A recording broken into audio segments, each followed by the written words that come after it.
आजची सकाळ दुर्दैवी मानावी लागेल। महाराष्ट्र राज्याचे उपमुख्यमंत्री आणि राष्ट्रवादी काँग्रेसचे नेते अजित पवार यांचं अपघाती निधन झाल्याची धक्कादायक बातमी समोर आली आणि या बातमीमुळे संपूर्ण महाराष्ट्रावर शोककळा पसरली।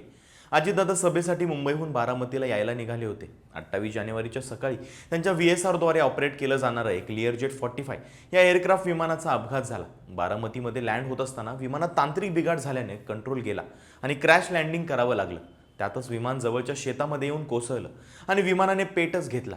यावेळी अजित पवार यांच्यासह 3 जण आणि 2 वैमानिक असे मिळून 6 जणांचा या अपघातामध्ये मृत्यू झालाय। अजित पवार यांच्यासह मृत्यू झालेल्यांमध्ये सुमित कपूर, शांभवी पाठक, विदीप जाधव आणि पिंकी माळी ही नावं सध्या तरी समोर येत आहेत। समोर आलेल्या व्हिज्युअल्समधून दिसतंय की विमान शेतात कोसळलं आणि बराच वेळ परिसरात धुराची लोट पसरली होती।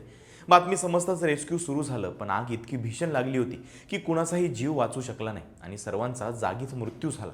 अजित पवारांची ही अकाली एक्झिट मन सुन्न करणारी आहे।